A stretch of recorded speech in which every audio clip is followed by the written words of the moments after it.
I'm out today playing with my Leica D-Lux 8. This is a camera that was released in 2024 to a good deal of hype, and for a while these things were unobtainium.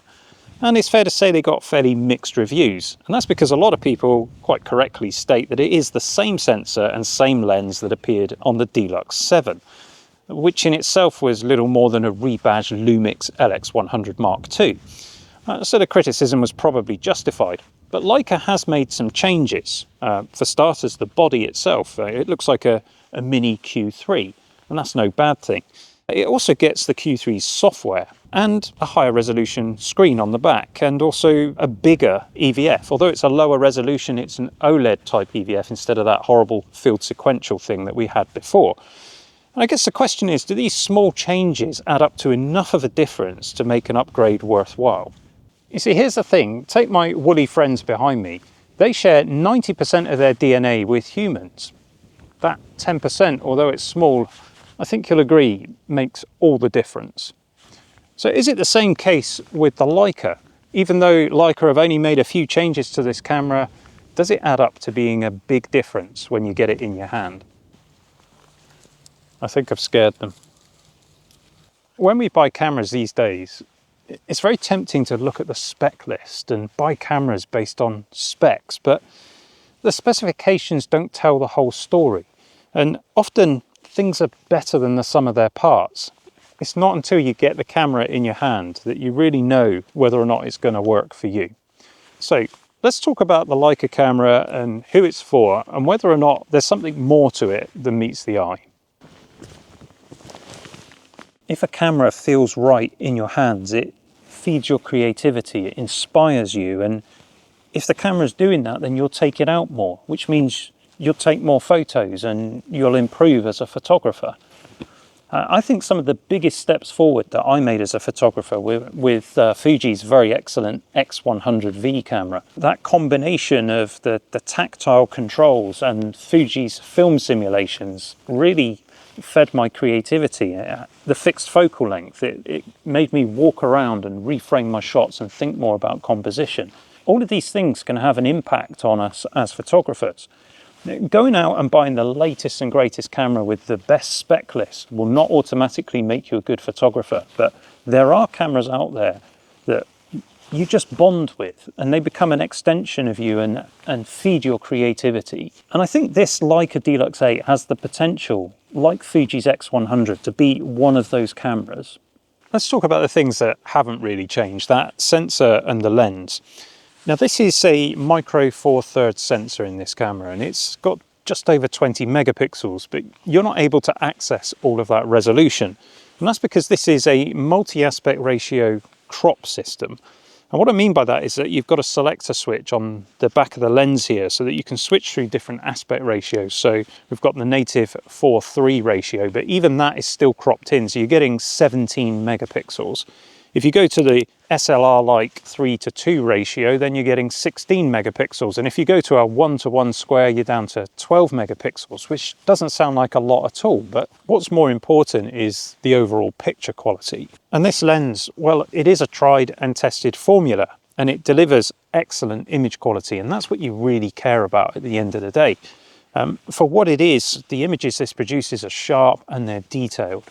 The lens itself is a full frame equivalent of 24 to 75, and it's f1.7 at the wide end and f2.8 when you're zoomed in. So it's pretty bright, and that means it does pretty well in low light as well. Low light, I hear you say, on a micro four thirds sensor? Yeah, absolutely. Have a look at these images that I took at night time, and I've done very little to these coming straight out of camera.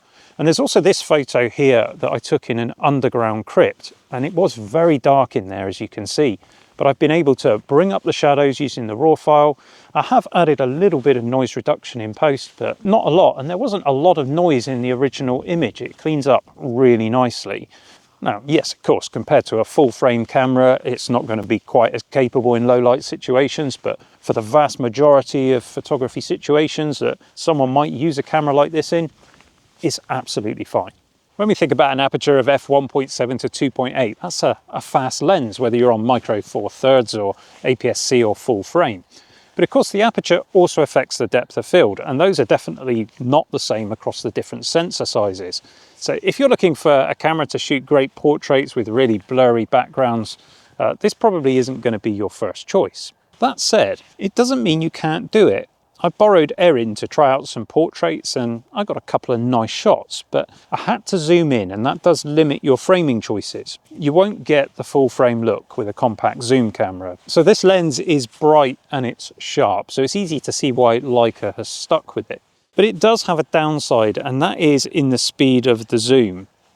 It's not particularly quick, and that also affects the start up and shut down times. Not too bad to start up, but zooming in all the way, well, that takes about 3 seconds, maybe 4. So this isn't one of those cameras for whipping out of your pocket and getting a quick shot. And if you want to quickly reframe your shot to capture something that's happening fast in front of you, it's not going to do that either. It's more of a take your time and shoot creatively kind of camera. And some people are going to really like that, even if it does mean that they'll miss the occasional shot. Something I really like about this lens is the manual aperture ring. It's got a lovely feel to it, lovely action. And I'm a big fan of taking photos in full manual mode. Now you don't have to do that. Of course you can shoot auto, you can shoot aperture priority, shutter priority, whatever you want to do. But I like to hold the camera, adjust the aperture with my left hand whilst I'm adjusting shutter with my right thumb. And the Leica D-Lux 8 is just big enough to make that comfortable. If it was any smaller, you'd feel too cramped, I think, but it's just the right size for my hands to feel really comfortable in that mode. And the body design is less cluttered than the D-Lux 7. The Leica software is a joy to use, frankly. One press of the menu button gets you into these quick settings, and then you can use the touchscreen to quickly access all the important stuff. And pressing menu again takes you into Leica's simple menu system. It's intuitive, it's easy to find the settings that matter. Software is part of the equation. It's really important. You can go and buy a camera from any of the top brands and get a great camera that is technically capable of taking amazing photographs, but the software and the way you interact with the camera has a big effect on how you feel about that camera and that brand, and that in turn then influences your photography. So having simple, intuitive software that doesn't get in the way, that's a good thing. The display on the back of the D-Lux 8 is really nice, and the increased resolution is very welcome. It's lovely and detailed, but there is no articulation here and no tilt screen, which can be a little bit of a problem, I suppose, if you're a photographer who likes to shoot from the hip. And it also can be a bit of an issue in direct sunlight because it's not quite bright enough. It could do with being a bit brighter. Although, having said that, I'm here in sunlight and I can see enough to frame up a shot. But what I find is 9 times out of 10, I'm using a viewfinder. And the EVF that we get on the D-Lux 8 is so much improved over the previous model. We get a 0.74 times magnification, and it's OLED. It's really nice to use, nice and sharp. And the refresh rate is good as well. I think this EVF alone makes a huge difference to the user experience. When it comes to color profiles for your JPEGs, you get 5 choices on this camera. There are 3 color profiles and 2 that are monochrome. Now, I particularly like the monochrome high contrast, and I typically have my camera set in that all the time. So I shoot in black and white, and because I'm shooting JPEG plus RAW, I then use the RAW files if I want color. But only having 5 profiles, I think, is a missed opportunity for Leica, because you're not getting all of the Leica looks available to you on the camera. Now, you can connect the camera to the very excellent Leica Photos app on your phone, and then you can apply one of the Leica looks after the fact. But it would be much better to have them in camera. Again, we come back to this whole feeding your creativity. When you get to see the look live on screen as you're taking your photos, that changes the experience for the user. And I think Leica could compete more with the likes of Fujifilm with their film simulations if they incorporated more of these looks into the camera. And maybe they could do that with a firmware update. And as part of the autofocus modes, on the side of the lens there is a macro selection, and you can get fairly close to things and have a little bit of fun with macro photography, which is a nice little addition to the camera. But when it comes to RAW files, the camera got a really good upgrade over the D-Lux 7 in that we now have DNG format. which is a lovely file format to work with, but specifically we're now getting 12-bit color in our RAW files. Now there is a consequence to this in that it slows the camera down. So in 12-bit RAW mode you can shoot a whole 2 frames per second. It does have slightly faster burst modes if you knock that down to 10-bit color. The autofocus on this camera is good, if not amazing. There's no phase detection here, which is a bit of a shame, particularly considering Panasonic now make a micro four thirds sensor with phase detect autofocus. And if Leica had used that, it would make this camera much more versatile.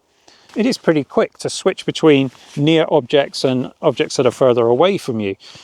You also get zone-based autofocus and there's face detection too, but without the phase detect, you can't have reliable tracking of moving subjects, particularly if they're moving closer to you or further away from you in the frame. As it is then, the Leica D-Lux 8 represents a fairly unique offering.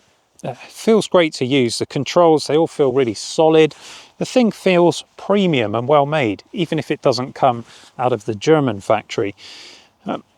But how would you compare this to other premium compacts on the market? Does it deserve to exist in this space when you've got cameras like Fuji's excellent X100 series? That is a little bit more expensive. It is a little bit bigger, but it does give you the same kind of experience with the manual controls and Fuji's excellent film simulations, of course. But it's a fixed lens.